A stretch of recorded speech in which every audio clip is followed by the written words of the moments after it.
Well, we break down the breaking news. Deshaun Watson suspended 6 games by Judge Sue Robinson. We'll break this down for you guys as only the way we can break it down. We'll talk about, hey, what went into that decision? Will the NFL, will they come back and basically say, hey, we want a second bite at this thing? Will they appeal?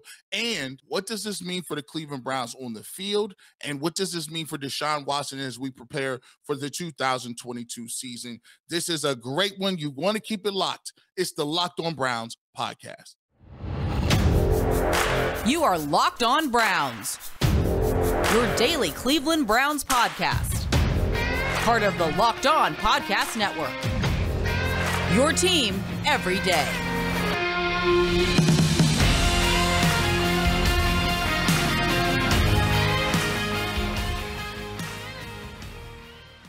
Welcome back, my friends, to the show that never ends, your daily delivery of all things Dog Pound, LGB on the LOB, the Locked On Browns podcast, brought to you by the Locked On Podcast Network, your team every day. Obviously, today, a big episode. This is something that we've been waiting almost 4.5 months for now, since the acquisition of Deshaun Watson.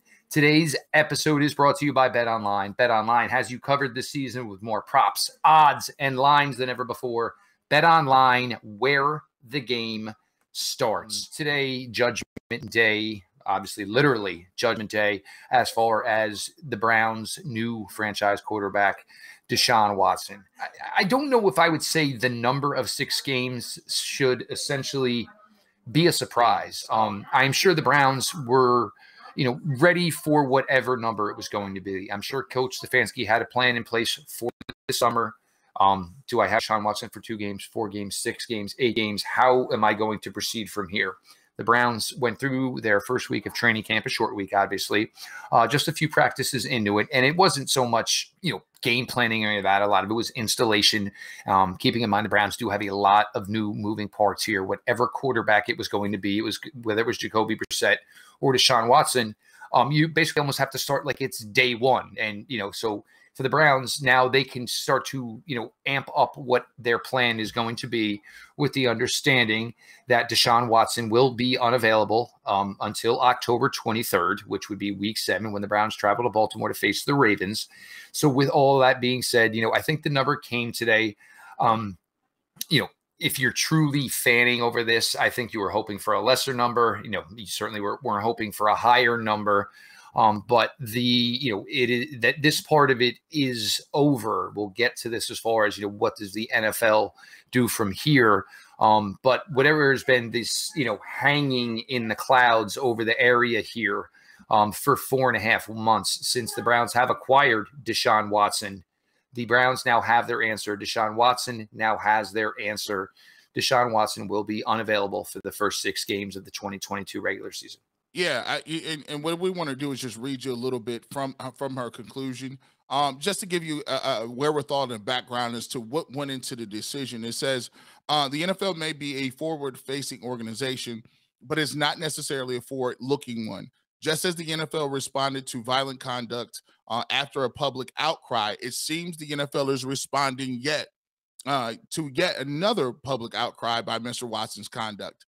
At least in the former situation, the policy was changed and applied proactively. Here, the NFL is attempting to impose a more dramatic shift in its culture without the benefit of fair notice to and consistency of consequence for those in the NFL subject to the policy. Looking at the record when compared to the relevant precedent, the looking forward to how this disciplinary determination might be used in the future, I find the most appropriate landing place to be as follows. Mr. Watson is hereby suspended for 6 games, regular season games without pay, although this is the most significant punishment ever imposed on an NFL player for allegations of non-violent sexual conduct. Mr. Watson's pattern of conduct is more egregious than in any before reviewed by the NFL. Recognizing the only discipline mentioned in the CBA is a fine or suspension, I nevertheless believe it is appropriate for Mr. Watson to limit his massage therapy to club-directed sessions and club-approved massage therapists for the duration of his career, and so impose that mandate as a condition to his reinstatement.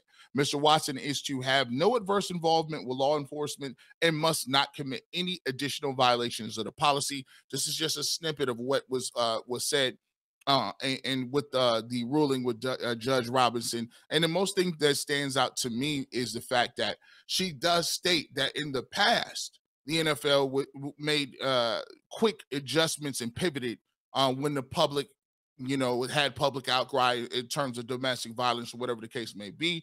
However, the NFL has to have fair notice and consistency of consequence for those in the NFL subject to the policy. So, yes, the policy was there. And if you read between the lines, she's saying that the policy has been there. However, you have not been applying that evenly. You have not been applying those rules judiciously when it comes to those who fall under that policy. I think she also goes on to say that she feels that Mr. Watson's behavior there, however, it may not fall under criminal areas or criminal, prosecution. However, she does find his behavior egregious, which is, hey, you can't put yourself in that type of position when you are a member of the NFL, when you're a professional, when you're an adult, and having this type of contact, sexual contact with no matter who it is, whether they said whether it was consensual or not. The 6 games, she says specifically, Mr. Watson's pattern of conduct is more egregious than any before reviewed by the NFL. And I think that's why that 6 game is part of the reason the 6-game suspension is there. Also, I think what you take away from this, Garrett, is the fact that, basically she's saying that both parties involved here are wrong.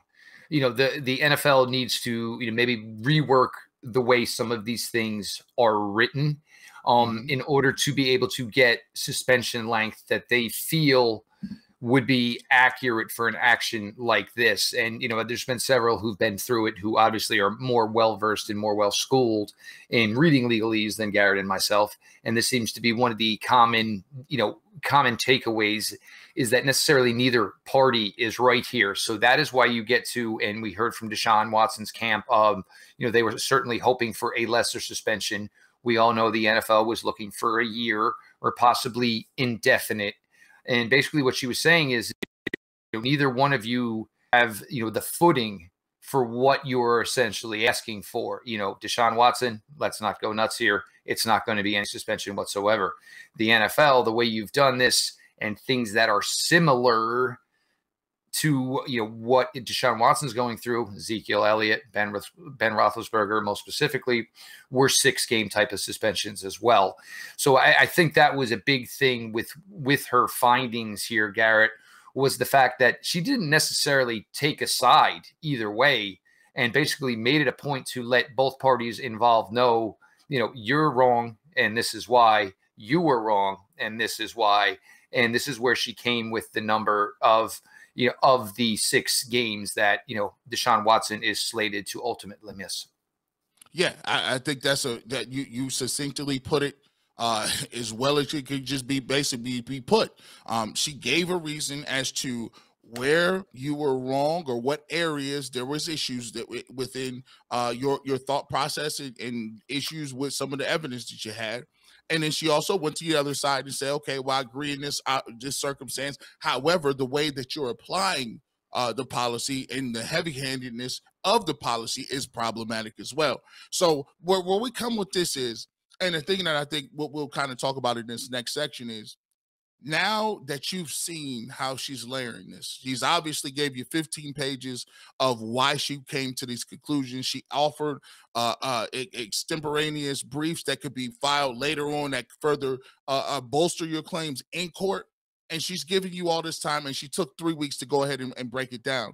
Now we've seen if the NFL is going to stand with what she said in the process that they really have collectively bargained, or are they going to just, go through and say, we need to appeal this, and we'll talk about the further steps of what happens if they do appeal coming up in this next segment. No question. And, we'll get further into this here. Obviously, as the NFL Players Association, we've already gotten word from them late last night that they were not going to go any further with this.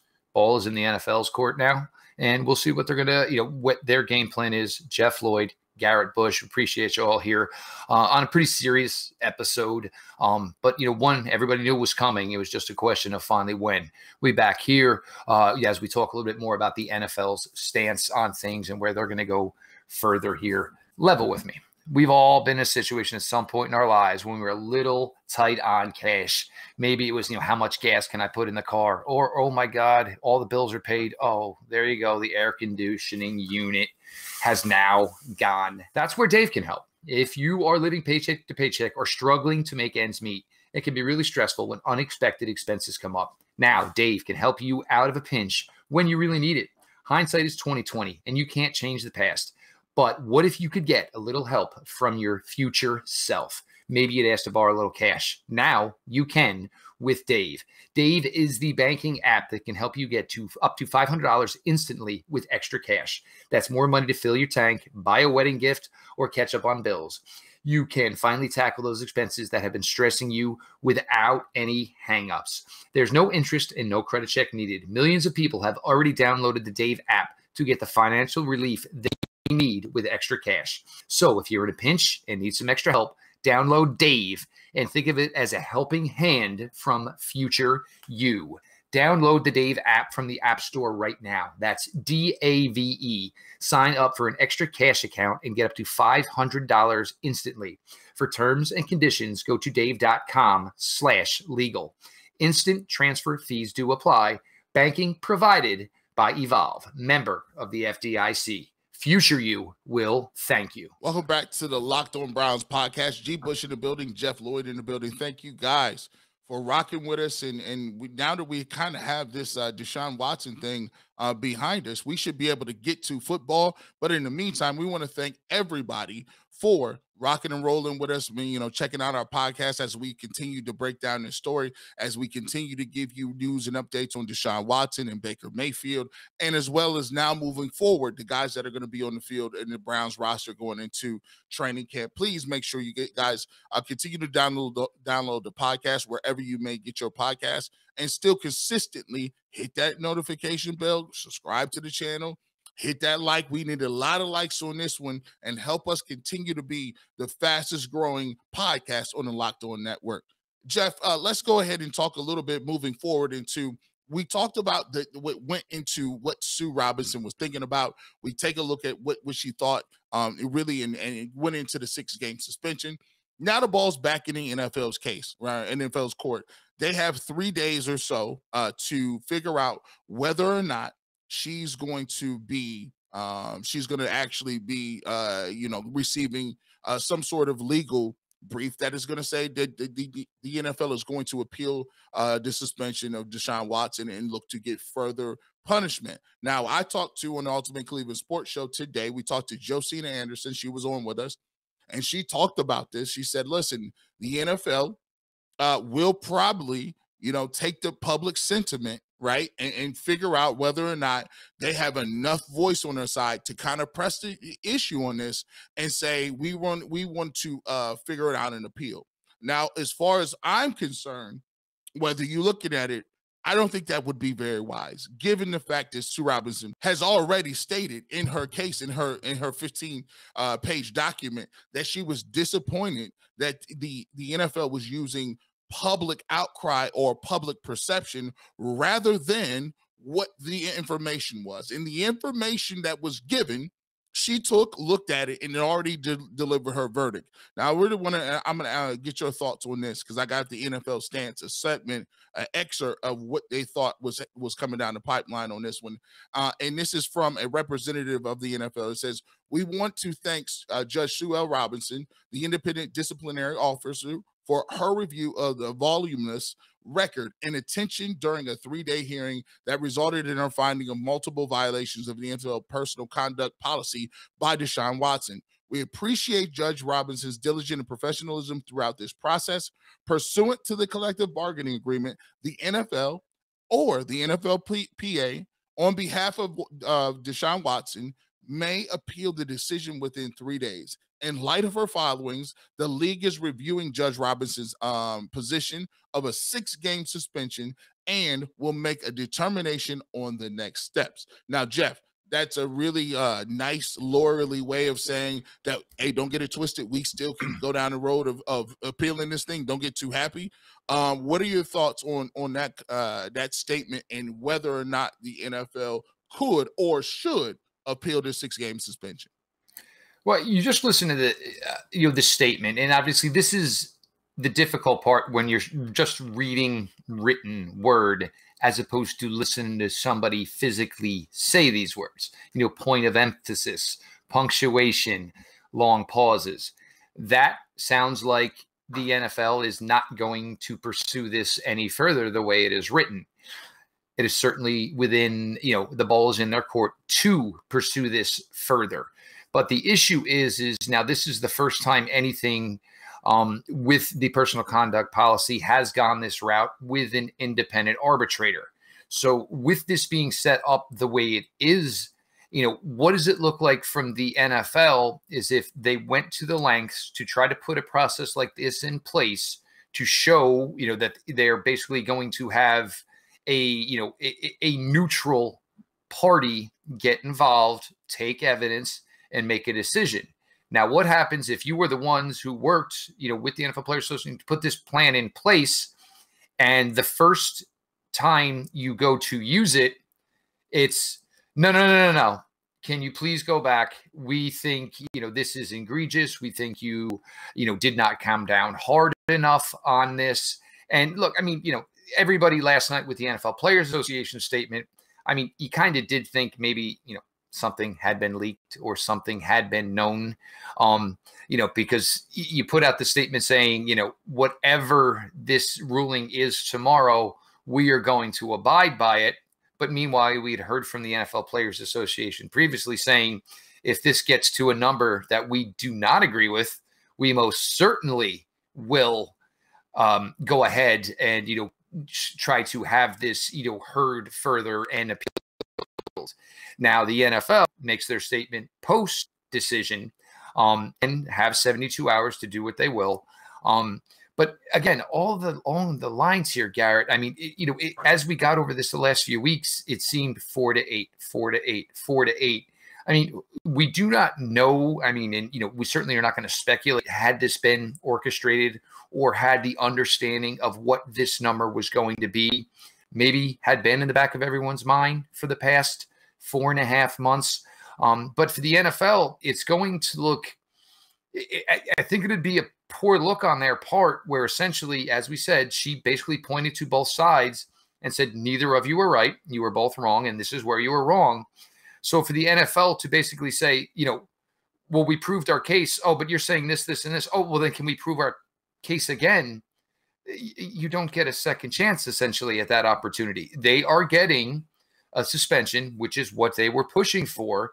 If they didn't prove their case strong enough to get the number that they were hoping for, that's, you don't really get a second chance at these type of things. Yeah, and that's where I tell people all the time, if you're just trying to do something just for the look of it, that's not necessarily the correct thing that you should be doing. When you talk about, like, you've gone through this process and you've been there in this process, and you got a person who's independent, who has years of experience, how arrogant is it going to be to say that, oh, yeah, thanks, but no thanks. You put all this time, energy, and effort into it. I know you got experience. I know you know the law. I know you've spent your whole life kind of litigating these things. But Roger Goodell and the owners know best. And we really feel like in this circumstance, even though we didn't prove our case, even though we didn't prove, even though there was no criminal, criminal conviction under 2 grand juries, the league, just because it wants to look a certain way, is going to now overturn or overthrow a ruling of a process that they collective bargain. I just don't think at this point it would be a smart, wise decision from that standpoint. And Deshaun Watson and his camp came out and said, hey, We wanted 0 games. We're disappointed at 6. We wanted 0. So if you think about it, we got one side that wants 0, another side that wants indefinite / a year. You go to 6 games. It looks like a happy medium between the two, and she highlights the process of where this process can get better. We need it. It doesn't need it. It can't be vague. You do this, we're going to do this. We're going to do this, we're going to do this. And she's telling the league, the reason why I can't give you your indefinite suspension is because you have not been levying it consistently throughout everyone that's listed. And it goes back to the owners, right? It goes back to saying, hey, I got a very difficult time because I'm already giving this person the most extensive suspension under the policy that's ever been, right? But we haven't done anything for anybody else under the policy. I'm going to give you those 6 games because I think it sets a precedent to mark that we are trying to move towards something where people understand the consequences and understand if you do something, this was going to happen. But I can't give you indefinite because of your process. There's a little problem in your process. So the league can either do one or 2 ways. Say, let's go back and tweak the process and make sure that we have everything spelled out, or hold everybody accountable to the same nth degree. That's 2 things you can do, man. So that's pretty much where she stands with it, and I think she's concise in that. Looking forward, we'll figure out how this the 6-game suspension really affects the Cleveland Browns moving forward, and now they have a little bit of a blueprint of what they need to do. I just want to close with this real quick. The other thing that the NFL would face here, they did go further with this, is, look, everybody, was, when is she going to make her decision? When is she going to make her decision? Everybody felt like the process was going very long. She gives you out a 15-page full detailed report. They go against this and they want to take this further. What judge worth their salt is going to come to the aid of the NFL next time this comes across?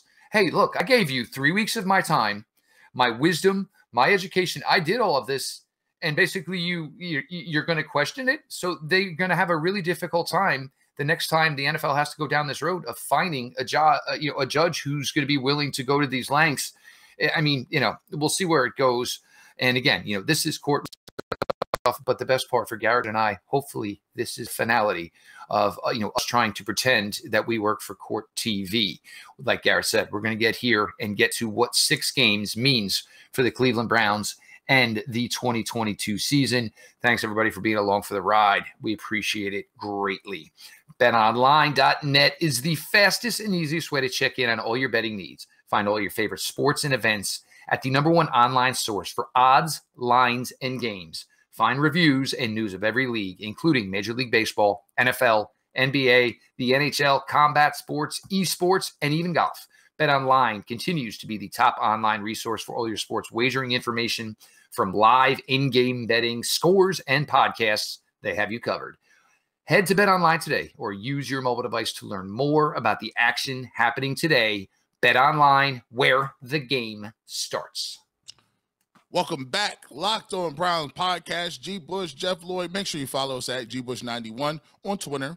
On Twitter as well for Jeff is at Jeff_LJ_Lloyd. Make sure you follow Locked On Browns and consistently continue to support us over there on YouTube. Having great success, and we just look to keep moving from here. Like I said before, this is the best time of the year for us. Hall of Fame game is coming up next week. We'll get that. And can you believe it? The Cleveland Browns, 1 week from Friday, are going to be in preseason games. You don't want to miss this. We'll be talking about it. I'll be at training camp 2 or 3 times before then. I'll give you my thoughts on what I saw from out there, but you're not going to be able to know when it's on if you don't click the notification bell and subscribe, man. You don't know. You don't want to miss nothing, man, because we all over it. Now, we've talked about the thought process from Sue Robinson. We talked about what the NFL is thinking about.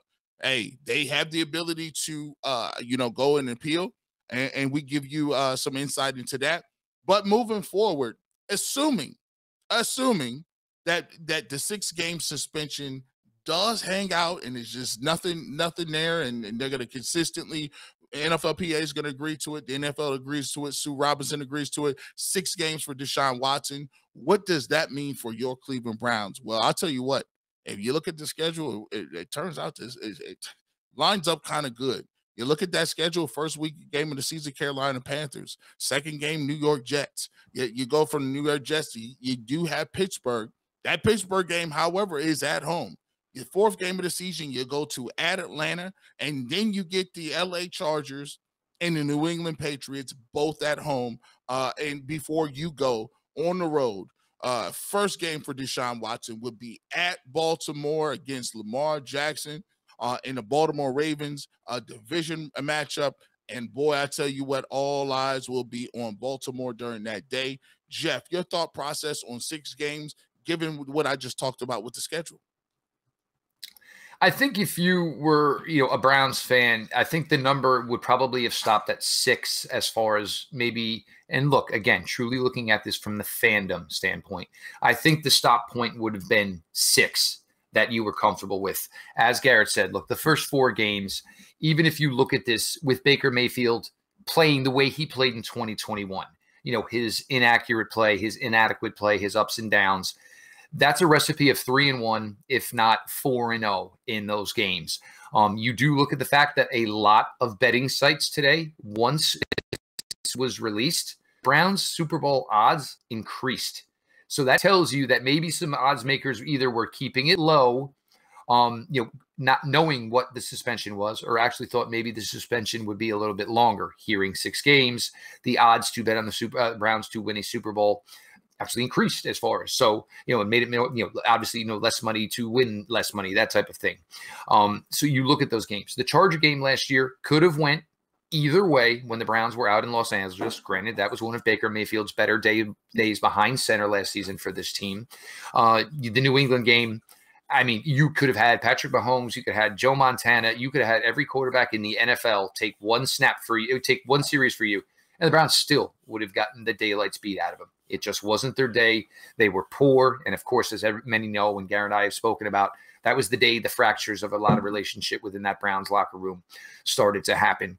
But I think, and we listened to Myles Garrett, and we talked about this last week, Myles Garrett talking about the importance of this defense, as talented it is, to start the season on time. This was an issue last year, and we understood it was going to be an issue. There were a lot of new moving parts last year on the defensive side of the ball.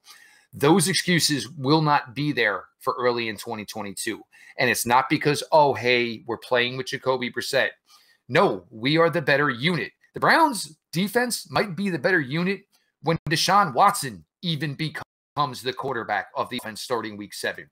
That is what the expectations are for this group on the defensive side of the ball. They need to lead. You need to expect that Jacoby Brissett, he does not need to go out there and look like the top 10 quarterbacks in the league. He needs to be accurate. He needs to be concise. He needs to hit open receivers. He does not need to win games. He just cannot lose games. That's what your expectations are. The Charger game is going to be a little bit different here this year. They are piped a little bit more on the defensive side of the ball. They understand they've got most of what they need on offense. What they needed was on defense. They made the necessary moves. Patriots will, for as long as Bill Belichick is breathing and in that building, they will always be one of the most difficult games on your schedule because Bill can just say, heck, we're going to go wishbone this week. Can always throw something different at you. But you get to those 2 games, which are the ones that are going to be difficult. You get the advantage that they're both going to be played in first energy. Another big advantage for the Browns is that time of the year in October, late October, where you guys know, most of y'all live in Cleveland. October 23rd in Cleveland, it might as well be winter. You know what I'm saying? You've had your fall. The leaves have changed. The leaves are already off the trees. So if weather would start to become a factor there, that would certainly aid and behoove the Browns where they can focus on defense and focus on the running game. But for the Browns, look, expectations have not dwindled. The realness of possibly of winning the division is still there. Either way, this team needed to start strong on both sides of the ball. Maybe it's going to be a little bit more reliant on the running game and the offensive line. And with Jack Conklin coming off the PUP list today, maybe that shows you signs that offensive line should hopefully be top tier like everybody's expecting. Deshaun Watson, smart quarterback play. Doesn't have to be all-world quarterback play. And the defense, Garrett, has to absolutely hit the ground running. Yeah, I think there's a couple things that you can look forward to here. You don't have to have Jacoby Brissett, like you said earlier. You don't have to have him beat you in 3 or 4 games. All you need is Jacoby Brissett to be able to make a couple plays in one game where you could say that was a pretty good throw, or wow, that was a clutch play from him. You could get a game from your running game, and you say, wow, what really got us going today? Well, the running game. Kareem Hunt, he had 120 yards. Nick Chubb had about 109 yards. They really just they held us down because guess what? You can win a game that way. You could win a game because Amari Cooper did his thing. You could win a game because Myles Garrett was unstoppable and he just wrecked your game plan. You can win a game because you hit all your extra points and you kicked your field goals and your kicking game is up to par.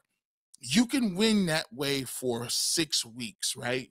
That's the thing. You can't sustain that type of play if you want to be a Super Bowl champ against top teams with great quarterbacks.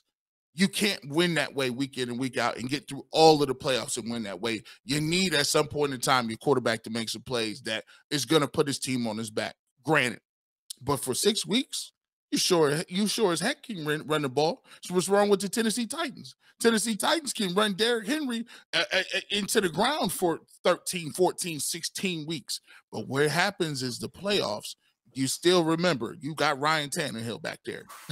That you got Ryan Tannehill back there still. So don't get it twisted. So I think that the Browns are going to use that. I think there's a couple ways they could win. I think Kevin Stefanski is going to exploit a couple of those ways. And I'll tell you what, and looking at this roster schedule, I'm looking at 3-3, 4-2 for the Cleveland Browns. And I'll tell you what, if they want to be special, 5-1 if Jadeveon Clowney and the defense start taking the ball away. But I think 3-3 is bare minimum for this roster given their schedule at the beginning of the season. These guys are going to show up. These guys are going to play hard. There is no question of that. And Garrett, I do want to thank you. Look, this has been a difficult period. And I know at times, some people thought, and look, this is what happens with something like this. Garrett's married. I'm married. I have daughters. None of us ever tried to poo-poo over what was going on here. But we do have a job to do, and we have to basically speak on facts and things we see, and have to give our opinion on it. And I understand if you didn't always agree with us, and I appreciate all of you who did stick with us. Again, we are hosts of the Locked On Browns podcast. We are here to talk about the Cleveland Browns and football. So we were put in a position that, neither one of us was necessarily comfortable in. So we did the best we could with this. And trust me, and we did. And there are times we sat down with people from Locked On and said, okay, this subject came up and is going to have to be a part about the show. We just want to make sure that we are doing this with the proper respect the situation deserves. So I think we did a really good job of that, trying to speak about this as far as being people who want to see the Cleveland Browns succeed, but also understanding the situation that came into the building in Berea. So I do want to thank everybody who has been patient with us and understanding that at the end of the day, this was a job we had to do. And we did have to tell both sides of the story. Otherwise, we wouldn't be doing our job, and we certainly would have been doing it fairly. So I do appreciate everybody there. Garrett and the guys over at the Ultimate Cleveland Sports Show this morning knocked it out. Obviously, there had been many guests over the past few months that had come onto the show. Certainly, this was a hot issue. Certainly, things that had to be discussed about. They were able to get many guests in there today. So if you have not checked out that episode, I highly suggest you do. It was fantastic, and they were able to get almost all the revolving door guests on today. So everybody basically who built up their talk to this could talk about the finality of it. So if you aren't, make sure you are subscribed to the Ultimate Cleveland Sports Show. I'm pretty sure the guys got to be well over 11,000 by now after a day like today. The Barbershop Saturday mornings on 92.3 The Fan, and of course, numerous other appearances where you can hear Garrett over there. Make sure you're checking out all that work. Follow at GBush91. Myself at Jeff_LJ_Lloyd. Show itself, Locked On Browns, follow back account. Make sure you, for all of you who make Locked On Browns your first listen every single day, whether it is in traditional podcast platform or, of course, now available on YouTube, make sure you're following, subscribe to the show, 5-star ratings, written reviews. The growth has been tremendous. We're excited, but of course, not satisfied. And we can kind of turn the page here now. Look, Garrett and I told you once we got to be able to talk about football, this show was basically going to be, a train running off the tracks that could not be stopped. And now it's clear eyes, straight ahead. It is nothing but Cleveland Browns football for the foreseeable future here. And we're going to take the ball and run with it like only we can. So with that, we understand and appreciate everybody for tuning in, obviously, which was a very, very big day Cleveland Browns wise. A lot of detailed information going into an episode like this. So we appreciate you all there. With that being said, this has been your daily delivery of all things Dog Pound. LGB on the LOB. Let's go Browns.